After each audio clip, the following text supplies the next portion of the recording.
Liberando sus frenos. Hace muchos años, cuando comencé a estudiar las emociones negativas, el punto más crítico que descubrí fue que no se puede hacer ningún progreso hacia la salud, la felicidad, el amor y el cumplimiento del potencial mientras se insista en mantener intactas las emociones negativas.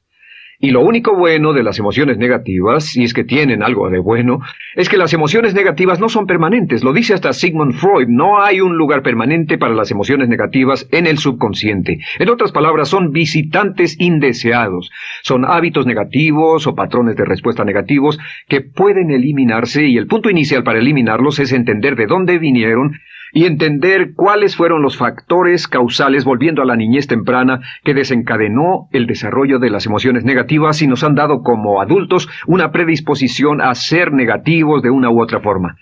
Esto nos lleva al condicionamiento de la niñez temprana. Recuerden que ya dijimos que el punto inicial de los patrones de hábitos negativos compulsivos e inhibitorios era la crítica destructiva. La crítica destructiva es el gran destructor.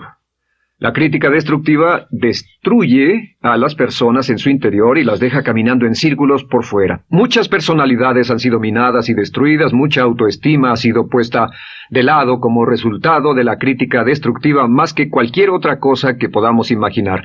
La crítica destructiva es el gran asesino. Ahora, ¿por qué es eso tan malo? Sabemos que los niños en sus primeros años y al ir creciendo tienen una necesidad tremenda de amor y aprobación de sus padres. De hecho, muchos psiquiatras y psicólogos han dicho que la razón número uno de la enfermedad mental en los adultos es el retiro de amor o el amor no expresado. Sabemos que cualquier persona con prestigio, una persona que es importante para un niño, tiene un impacto enorme en ese niño, y los niños hasta la edad de 6 años tienen muy poca habilidad para discriminar entre una crítica válida y una crítica inválida. Lo que esto significa es que todo lo que diga un padre o un pariente mayor o una persona mayor, cualquier cosa que diga una persona de prestigio o una persona importante para un niño es aceptada como cierta. Es aceptada como una representación válida de la realidad. Si una madre dice eres un niño malo, o si un papá dice eres flojo, si alguien dice no eres dependiente, o si alguien dice que somos estúpidos o tontos o feos, el niño no tiene capacidad alguna para discriminar entre lo válido y lo no válido. Ese niño acepta eso como una verdadera representación de la realidad. Va más allá de la mente consciente, va directamente al subconsciente y ahí se queda.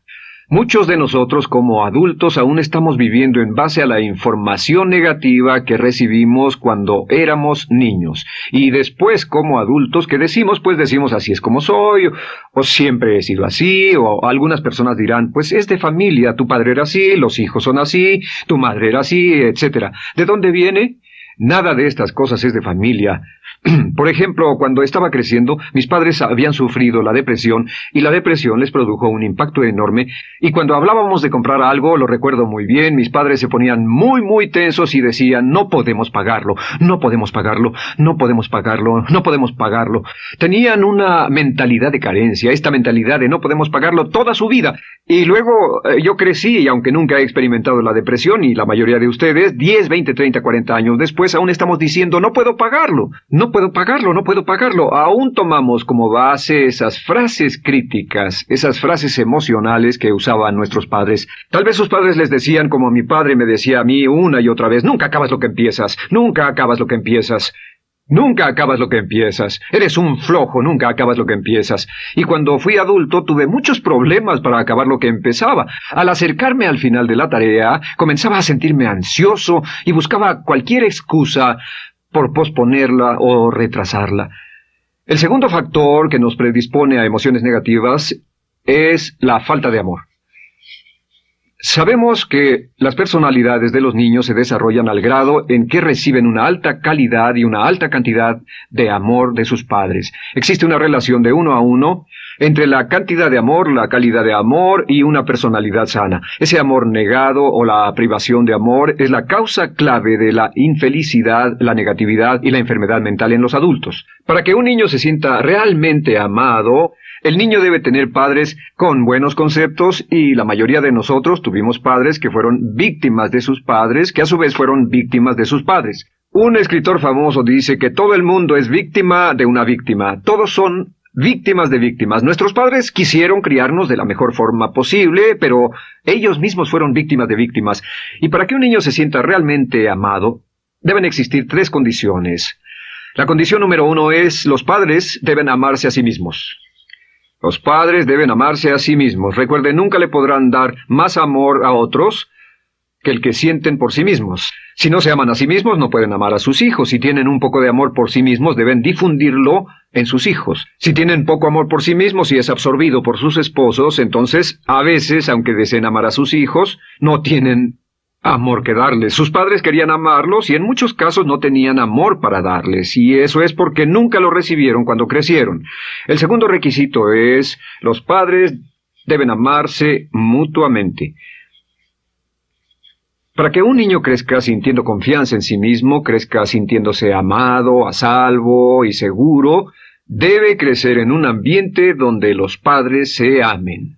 No hay nada que le dé más temor a un niño que crecer en un hogar donde los padres peleen entre sí, donde los padres no se amen, donde haya dificultades, porque el niño siempre tiene una tendencia, primero que nada, ser una víctima, pues al niño se le grita y se le vocifera, y entonces cree que la razón por la que mamá y papá pelean es su culpa. Ahora, una investigación interesante: como hay muchas familias de un solo padre, la investigación interesante muestra que cuando uno de los padres se va como resultado de una separación o un divorcio, los niños que quedan invariablemente están convencidos de que la razón por la que el otro padre se fue se debió a algo que él hizo.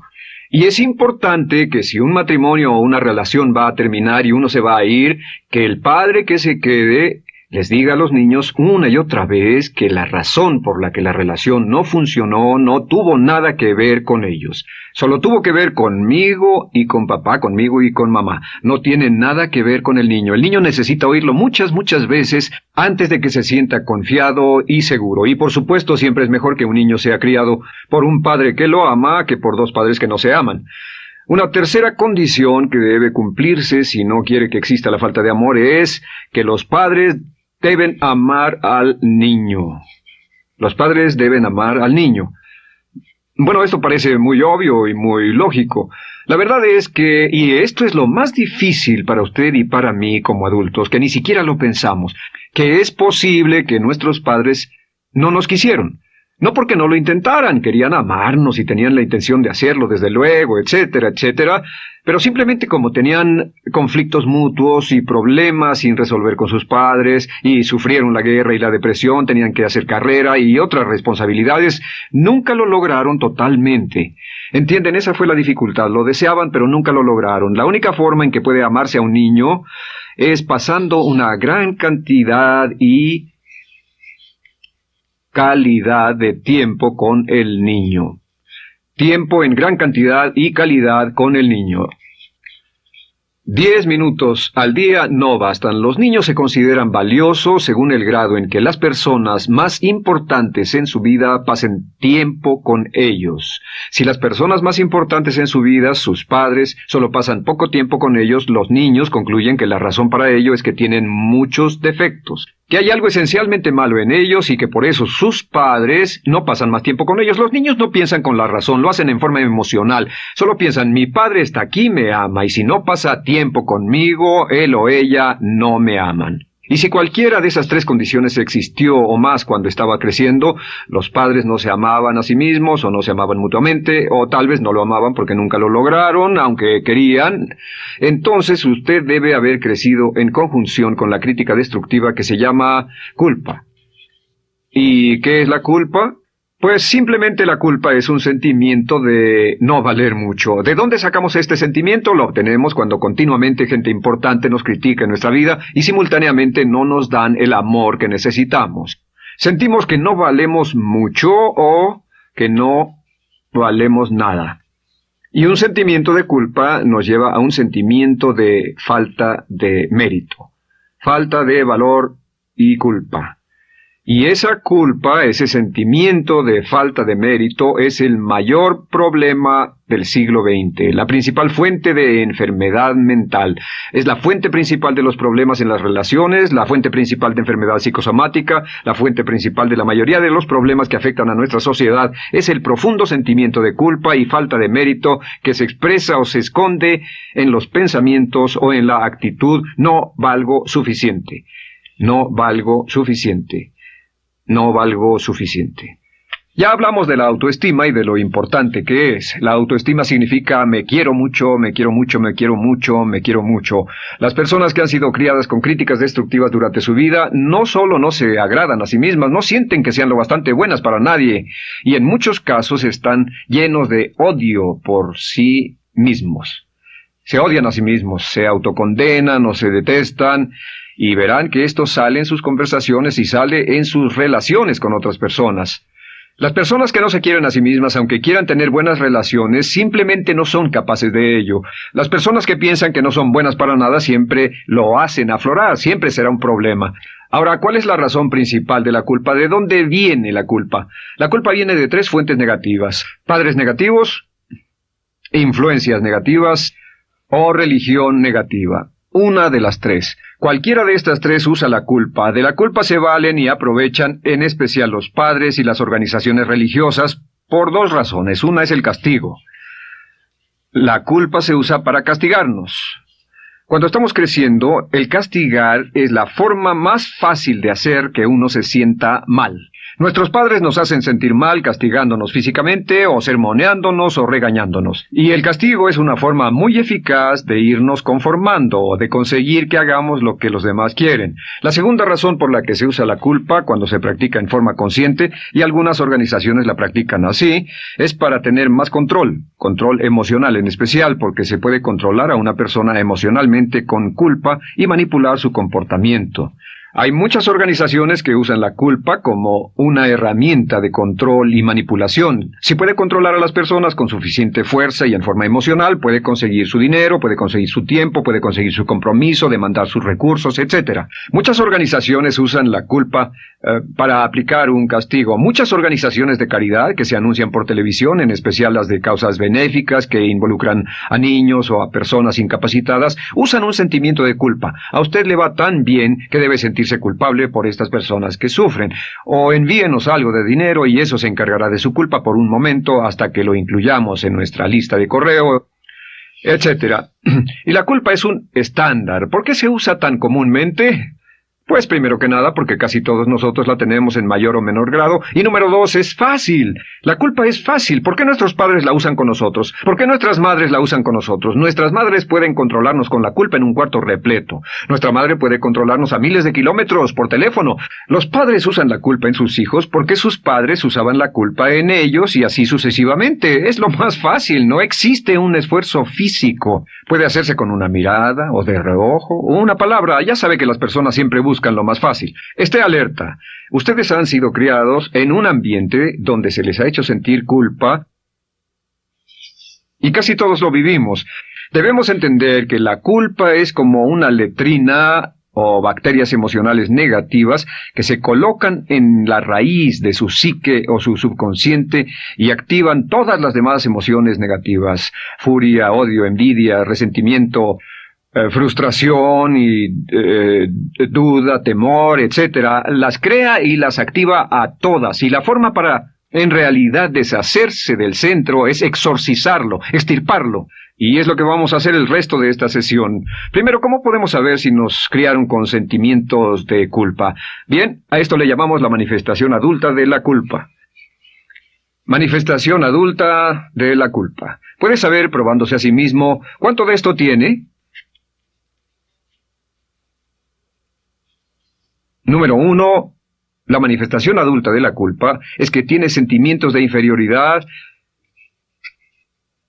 sentimientos de inadaptabilidad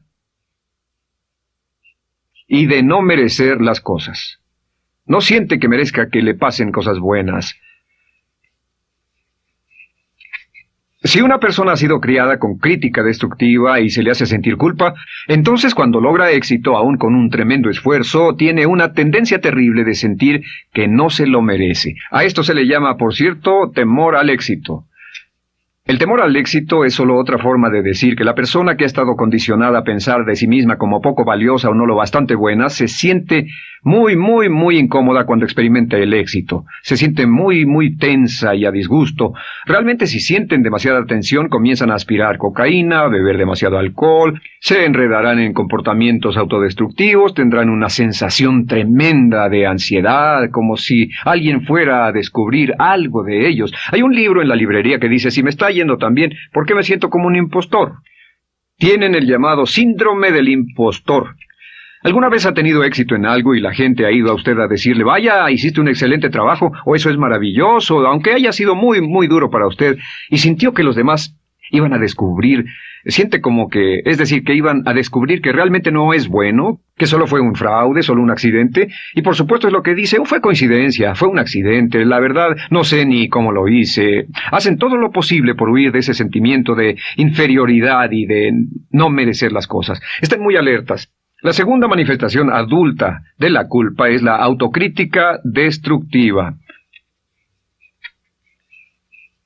Hay una línea de un gran poeta que dice, aquellos a quienes se les hace mal, hacen mal a su vez. Los niños a muy temprana edad, a veces a la edad de 2 o 3 años, comienzan a menospreciarse, se desgarran, hasta se golpean y se castigan físicamente si se les critica demasiado. Siempre dicen el equivalente de no valgo suficiente o no soy muy bueno, y se castigan a sí mismos. Y la crítica destructiva es un síntoma real de un sentimiento escondido de culpa e insuficiencia. El número 3 es que, fácilmente manipuladas por la culpa, las personas pueden jalar sus cordones de culpa en forma muy simple. Realmente vemos que existen 2 tipos de personas en el mundo, los lanzadores de culpa y los receptores de culpa.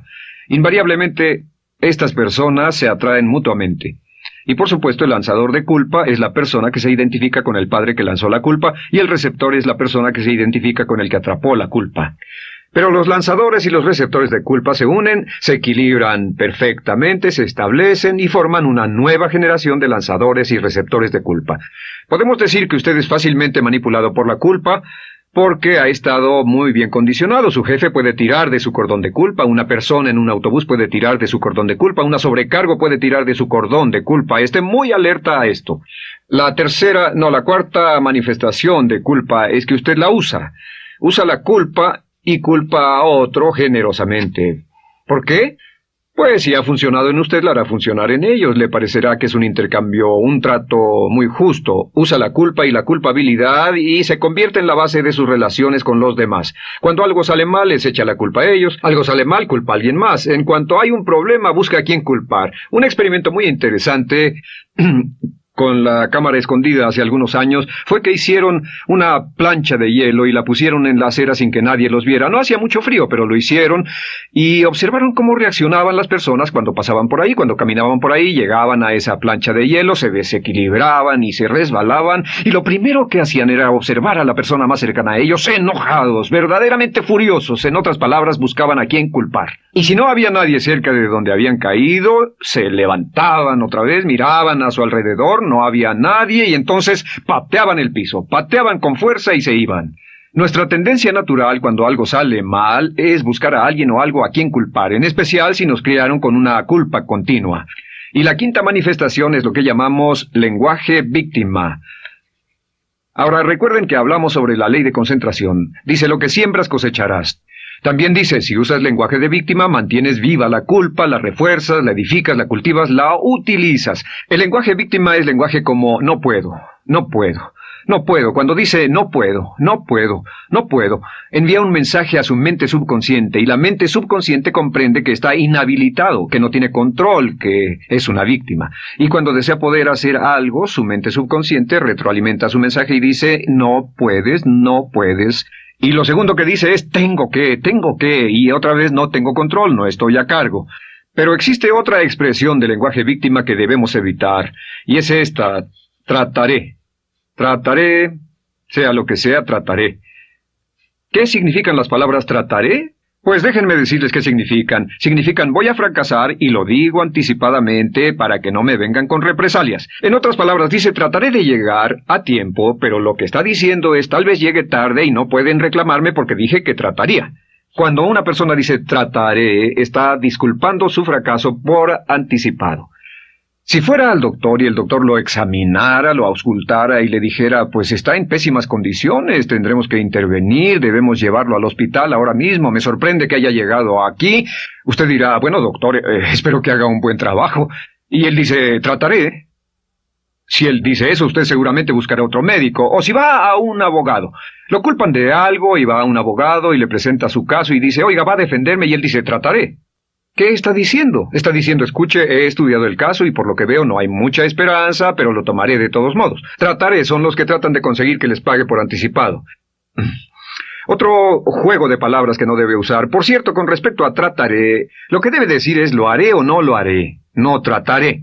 Si alguna vez en nuestro negocio, tenemos un negocio muy activo, si llamamos a alguien y le pedimos alguna cosa o algún trabajo y dice trataré de conseguirlo para el viernes o trataré de terminarlo a tiempo, al instante sabemos que lo que quiere decir es que quiere sentirse libre, no comprometerse. Así que nunca dejamos que nadie se vaya con un trataré, debe ser hecho o no, y queremos obtener una seguridad. Si hace falta, nosotros lo hacemos. Cuando dicen trataré, lo que están haciendo es que se están lavando las manos. Esté alerta, la otra palabra es desearía. Dicen que un deseo es una esperanza o una meta sin energía detrás. Desearía. ¿Qué significa un deseo? Desearía significa que me gustaría tener algo, pero sé que nunca lo podré tener. Cuando dice desearía bajar de peso, ¿qué significa? Las palabras no dichas son, pero sé que no puedo. Porque no por las excusas que tiene y el metabolismo que tiene y los problemas, etcétera. Siempre hay razones por qué debe salir, etcétera. Desearía dejar de fumar, desearía estar en forma. Desearía. Cuando usa la palabra desearía, le muestra al subconsciente que esto es algo que no cree que le sea posible lograr o adquirir.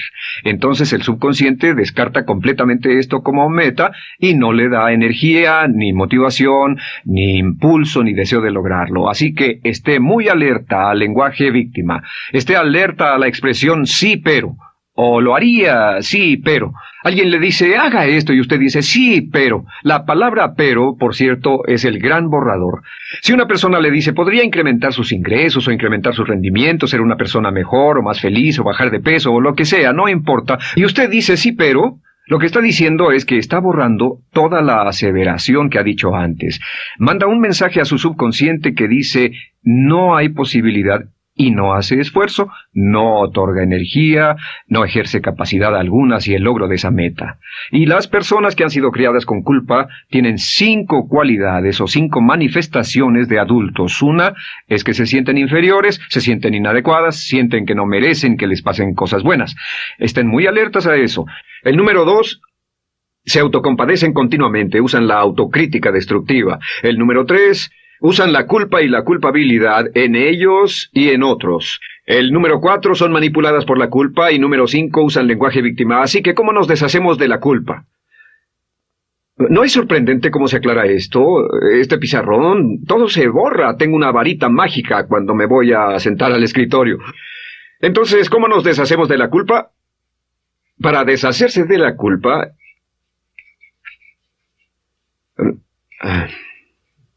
Este es el proceso. Tiene algunos pasos importantes. Número 1, el primero de la lista, elimine la autocrítica. Elimine la crítica autodestructiva. En otras palabras, nunca diga nada destructivamente crítico de usted mismo. No lo diga. Esta es la regla básica. El subconsciente acepta lo que diga usted como cierto, como un mandato. Así que no diga nada de sí mismo que no desee sinceramente que sea cierto. No diga estoy cansado, estoy gordo, no diga no puedo o debo, no diga nada a menos que quiera que sea cierto. Las palabras que van después de la palabra yo son las palabras que su subconsciente registra como mandatos, excepto cuando dice yo desearía o lo intentaré. Así que elimine la crítica destructiva. Siempre hable en términos positivos sobre usted. Me gusta mi persona, puedo hacerlo, lo haré, escogí hacerlo, pero nunca diga no, no puedo. Número 2 es no dejarse manejar por la culpa. Rehúse ser manejado por la culpa. Porque cada vez que le permita a alguien que lo manipule por la culpa, ¿sabe qué pasa? Refuerza y hace más poderoso el efecto de la influencia de la culpa en su vida. Cuando yo crecí, debo decir que yo crecí en una familia que estaba muy influenciada por la religión negativa. Realmente mi madre, Dios la bendiga, tenía un cinturón negro en el pecado e hizo un trabajo verdaderamente soberbio en ello. Y yo tardé en sobreponerme. Cuando me casé con Bárbara, ella también venía del mismo tipo de familia y recapacitamos. Hay una hermosa respuesta cuando uno de los dos caía de nuevo en los viejos patrones. Decía, no tratas de hacerme sentir culpable, ¿o sí? No tratas de hacerme sentir culpable, ¿o sí? Solo diga, no tratas de hacerme sentir culpable, ¿o sí? Y no deje que las personas lo manipulen usando la culpa. El número 3, no use la culpa o la culpabilidad y anuncie que no va a usarla. No la use en otras personas y permita que sus hijos o su cónyuge digan lo mismo. No tratas de hacerme sentir culpable, ¿o sí? Repítalo una y otra vez. Y si la otra persona le dice eso es lo que trato, contéstele no va a funcionar. Y no funcionará. Es que la culpa solo funciona mientras usted no sepa que está siendo usada en usted. El número 4 es lo que llamamos la ley del perdón. Es la más importante de todas. Realmente es el centro, es el meollo de toda esta sesión. La ley del perdón simplemente dice que usted está sano mentalmente hasta el grado en que pueda perdonar libremente y olvidar las ofensas. Que su habilidad para perdonar a los demás es la clave que determina su felicidad y su éxito en la vida. Su habilidad para perdonar a los demás es la única forma de eliminar la culpa. Su disponibilidad para perdonar a los demás y olvidar ofensas es el determinante más importante de si usted está o no totalmente integrado y es un adulto que funciona como ser humano. Porque la tendencia de culpar y de guardar rencores es una tendencia patológica infantil que la poseen todas las personas que están enfermas mentalmente.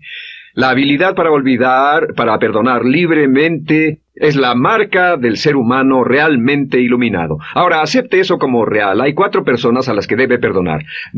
Número 1, perdone a sus padres.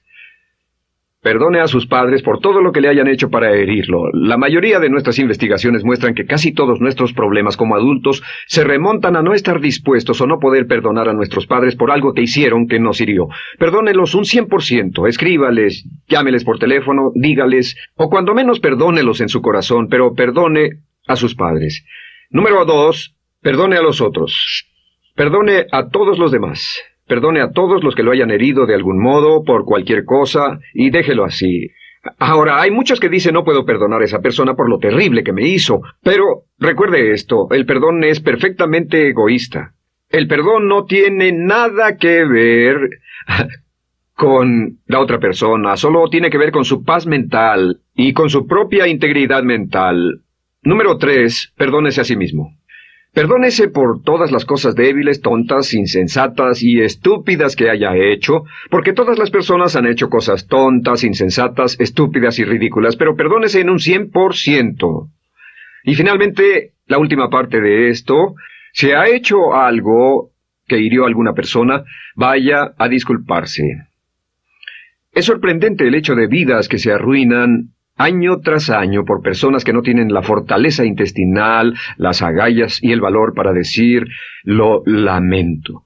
Una de las cosas más importantes es desarrollar carácter hasta el grado en el cual hacemos las cosas que son muy difíciles para nosotros, hasta el grado en el cual hacemos las cosas que sabemos que están bien, aunque sean difíciles, en especial cuando son difíciles emocionalmente. Y la clave para deshacerse de la culpa, la clave para ser una persona total y completamente positiva, es perdonar a los demás. Perdone a las personas con quienes ha sostenido una relación, perdone a sus jefes anteriores, perdone a los amigos que lo han herido, perdone las inversiones que estuvieron equivocadas, perdone a los jefes que lo despidieron, perdone a sus padres, perdone a todo el mundo. Desarrolle una actitud hacia la vida con la que rehúsa guardarle rencor a los demás. Solo repita una y otra vez: los perdono a él o a ella por todo. Los perdono por todo. Los perdono por todo. Y eso es todo. La clave para librarse de las emociones negativas es rehusarse totalmente a continuar con cualquier situación negativa. No olvide que es un acto muy egoísta, y será tan egoísta como usted quiera. El acto del perdón lo libera y libera a la otra persona y le garantiza que se moverá rápidamente hacia el cumplimiento de su potencial. Para tener éxito, una mujer debe ser mejor en su trabajo que un hombre. Golda